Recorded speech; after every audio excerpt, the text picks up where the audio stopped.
What's up guys, welcome back to the channel. We're over at Jet Performance. Tony is about to start working on the C8. We're lowering it today. We just picked up these bushing, what do you call these things? Couplers? Lowering couplers? We just picked up these lowering couplers from C8 Performance. There's another company that just came out with these things. I forget what they're called, it starts with a P, but they're about half price. So these are about $200, the other one's about $100. It just came out yesterday, so I didn't get those, but we got these about last week and we're gonna install them today. We've already taken off the interior trim pieces. You guys probably seen this in other videos. You just take off the side on each side and then the center one, and then we're gonna get started right around here. So this is the top of the strut tower right here. You've got 3 nuts to take off. You've got one right here, one right in here. You can't really see it because the camera view, and then your third one right here.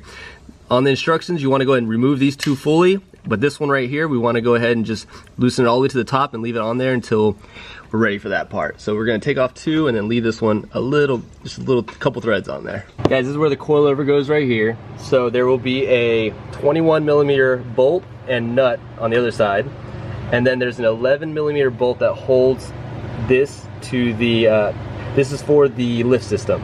But this goes to the coilover, and it has one connector here for the lift system as well. So all you literally have is just a connector here, an 11mm bolt that feeds the brake fluid to the coilover, and then you got the 21mm bolt that goes from here to the other side with a nut.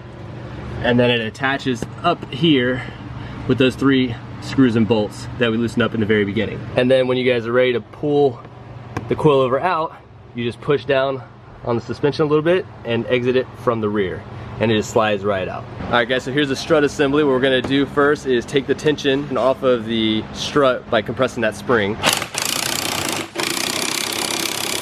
All right, so yeah, you don't have to do it that much, just what, about half an inch or so? Yeah. Just to get the tension off. So then after you guys get the tension off of the spring, there's a nut that goes in here. It's a 17mm nut. Oh, it's hot? Yep, oh, it's very hot.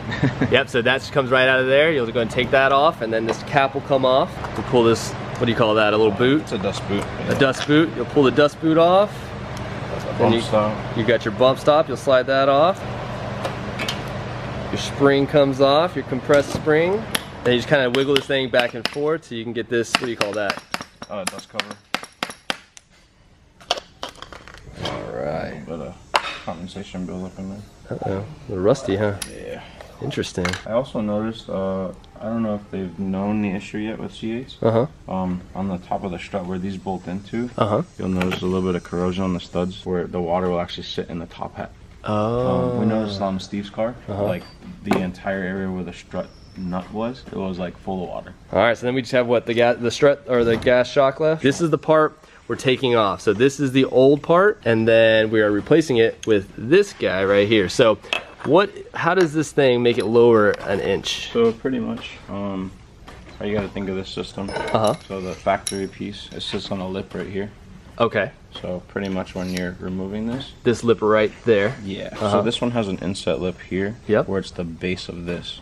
Well, what this does is it moves the top part of this collar farther down for the spring to sit lower. Gotcha. So the inside has an offset lip. So this hits the lip right here, whereas this hits it at the very top of it. So that's a drop in an inch. Yeah.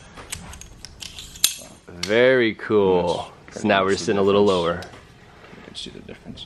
Yeah, big difference. All right, so then you just do the reverse. That's pretty much it. That is so cool. So then you'll just reverse your bump stop. Yep. So what do you call this part right here? This is like the spring perch. All right, so you slide that bad boy on. Yep. So we cut the bump stops to like this lip right here. Just so, what's the purpose of that? Because it's gonna be a longer spring per se. It's not under as much tension. So you'll hit the bump stop sooner if it's taller. Go ahead and cut this to this little groove right here. To compensate for the difference of the factory collar. Alright, so we just cut the bump stop, shaded it down, made it look nice and pretty. We're going to slide that on top of the gust cover, and then we're going to slide the spring on top of that. Get it positioned right. Guys, make sure that you notate the orientation of everything. This has to line up to the bottom, and then this one stud goes in a certain spot on top of the car. Some people like to mark it with a marker. Then we put another dust boot on top of that. Like rule of thumb here, you want to make sure the strut bolt that goes to the bottom of the strut, it's going to be in line with the sensor. Okay. And then based on, depending on what side you do, is going to depend on where the stud is for the top hat. The stud from this guy. So like pretty much being on the driver's side, this sensor is going to face the rear of the car. So you want to make sure that the stud faces away from the fender. So this is the driver's side. The sensor's going to be facing backwards, and then this is facing towards the outside of the car. And if this was the passenger side, it'd just be flipped the other way. Cool. So rule of thumb. You got your pin that goes in here, your sensor that goes aligned with that, and then depending on which side of the car, your stud goes to the left or the right. And that's it, too easy. And then you just put the top hat on and tighten her down and torque her down. So guys, if you do have mag ride on yours, which I don't, they come with this special socket that gets around the wire that connects the mag ride to the shock. Yeah, so pretty much it'll have the two wires that'll come right out of the actual strut itself. And you have to depin it, take the connector off, and when you take all the top parts of the strut off, you have to be very careful because it literally runs inside the actual strut itself. So get a pro to do it for sure. But yeah, ours didn't have the mag ride, so ours is extremely simple. No depinning or anything like that. You just literally take the nut off. Then we're gonna go and decompress the spring, and your assembly's done. All right, guys. So when you put this in, you want to go top first, in through the back.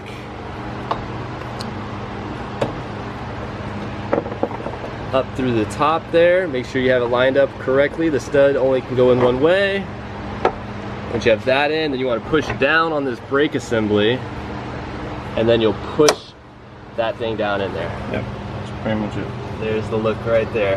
And then you'll just go ahead and put the pin through there, the 21mm bolt through the bottom. There's a nut that goes on the other side. You'll tighten that down and torque it down. You'll have one more bolt that connects that brake line to that strut assembly, and then you'll have the one connector for the lift. And then you just go ahead, 3 nuts on top of there, and go ahead and torque them down. This is where he was saying though that there's moisture that gets put into these little holes, and there seems to like get trapped in there and rust your bolts and nuts out. What we found on the black C8, it was mainly this front one and a little bit on this one, the outer one. The back one was fine. Okay. So I'm thinking maybe something with the way that the plastics are designed, that when you wash the car or it rains, that the water into there. Yeah.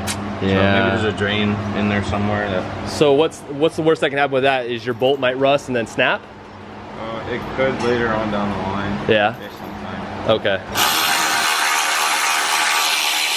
Alright guys, so after you get the wheel back on there, you're going to want to go ahead and top off your brake fluid, which is right here. As long as you keep the top on, not a lot runs out. What do we use? Probably just a couple ounces? Yeah, maybe. I used about 4, but it was maybe like a tenth of a tenth? Yeah, just yeah, as long as you leave the cap on, it won't run out when you unbolt those the lines off of your strut assemblies, and then just put a little bit, top it off.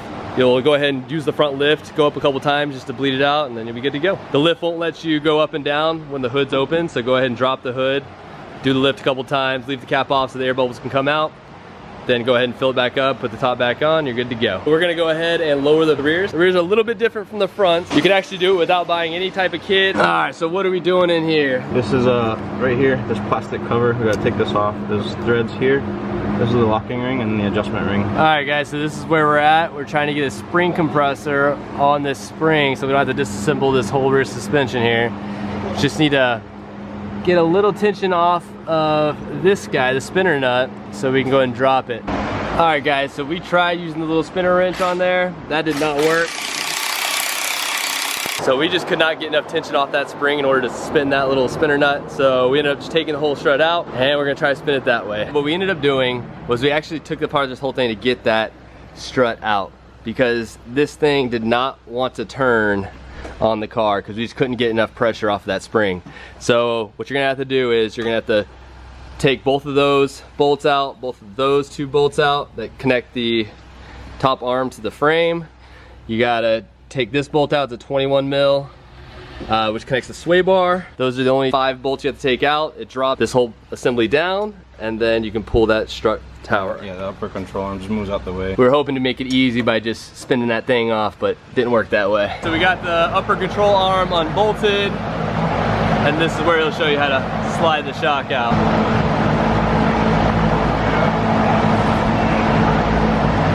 1 little faster than before. Yep. And slide it out up top. I don't know if you want to give a little tip to these guys if they do it.